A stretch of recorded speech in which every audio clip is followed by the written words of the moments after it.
Good morning, family. So, I just have a quick message for God's people, okay? So, the reason, my reason for believing that Jesus is the false prophet is because he doesn't fulfill the prophecy. This is what I keep telling everybody, okay? And so, God took me to Ezekiel 12 verses 25 through 28. And it says, "But I, the Lord, will speak what I will, and it shall be fulfilled without delay. For in your days, you rebellious people, I will fulfill whatever I say, declares the sovereign Lord. The word of the Lord came to me, Son of man, the Israelites are saying, the visions he sees is for many years from now, and he prophesies about the distant future. Therefore say to them, this is what the sovereign Lord says. None of my words will be delayed any longer. Whatever I say will be fulfilled, declares the sovereign Lord." Okay, so I've been reading this book, studying this book, okay? And this is the first and second book of Adam and Eve, okay? It was written by a Christian, okay? So there's no biases here, right? They even talk and say how these are prophecies of Christ coming, right? Okay? So here, right here, it says, can y'all see that? It says, "But I come." Sorry, I can't read like that. "But I cannot alter the covenant that has gone out my mouth. Otherwise, I would have brought you back into the garden." Okay? This is what God is confirming what God said in Ezekiel, that once he says something, that's it. He doesn't change it. He doesn't alter it. What he say goes. He doesn't go back on his word, okay? And this is what he's telling Adam and Eve, that they cannot come back in the garden because he has already told them that they can come back in 5,500 years, okay? This is what he told them. He said, you and your righteous descendants can come back in 5,500 years, okay? And then if we go here again, it says, when the 5,500 years are fulfilled, okay? So this is what's supposed to happen when the 5,500 years are fulfilled, okay?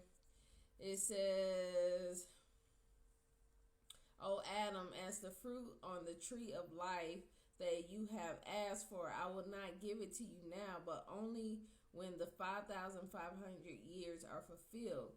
At that time, I will give you the fruit from the tree of life, and you will eat and live forever, you, Eve, and your righteous descendants."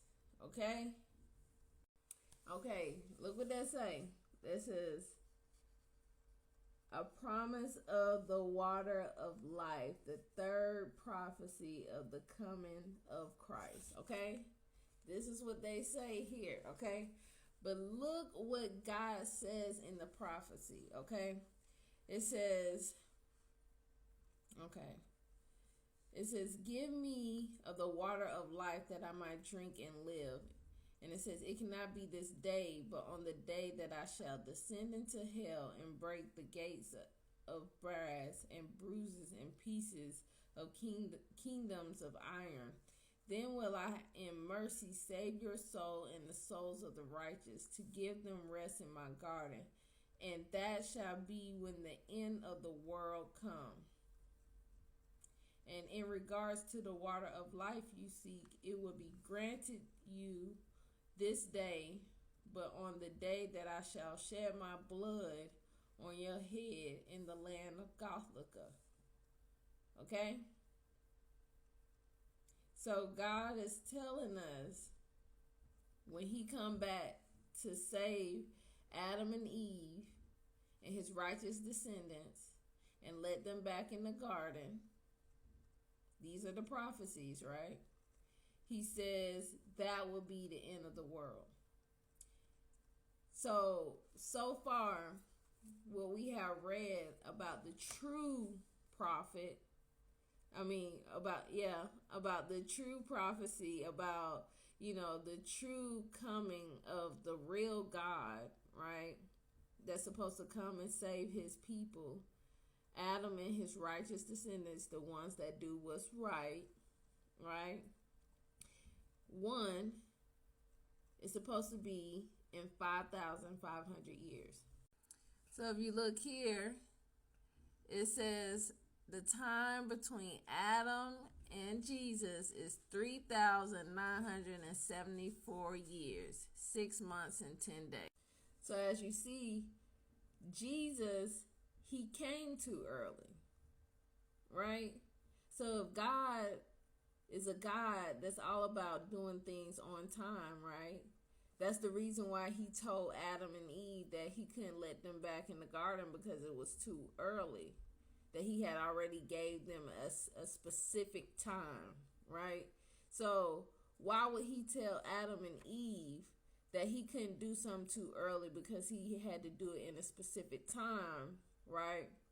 But then he would send Jesus too early, like 2,000 years too early. Come on, people. And then it also says, right, when he comes back to save them, he would give Adam and his righteous the eat food from the tree of life so they'll live forever, and the water so they can cleanse themselves of their sins, right? And that will be the end of the world, right? And I'm going to show you in another book where it says that, okay? Okay, this is chapter 62 in the first book of Enoch. It says, the righteous and the elect shall be saved on that day, and they shall never again see the face of sinners and the unrighteous. Okay? So it says when God comes to save us, just like it said in the other book, we should never, it says we will never die. And this book tells us that we'll never see sin again. So as you can see, according to those books, none of those things happened when Jesus came to quote unquote save us.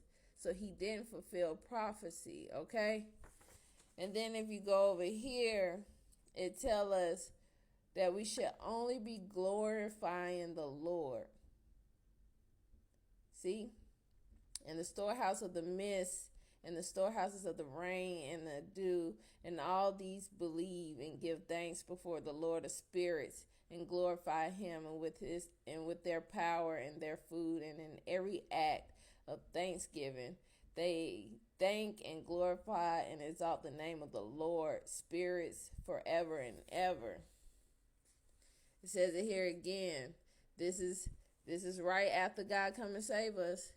It says, and they shall bless and glorify the Lord of spirits and say, blessed is the Lord of spirits and the Lord of kings and the Lord of the Almighty and the Lord of the rich and the Lord of the glory and the Lord of the wisdom. Okay, so they took these books out of the Bible because they said they didn't have enough God in them. But I truly believe they took these books out of the Bible because it shows the truth. It shows Jesus is not really the true Savior. Okay? And if we keep following him and doing things in his name, we're not going to get to heaven like we are expecting to. Okay? I'm just trying to help y'all family. This is the truth God has given me. This is what he's led me to. This is God's warning to his people. Jesus is not it. He's not the one. And you're being tricked into following the devil, okay? Because if these books were still in the Bible, you would clearly see that Jesus contradicts God.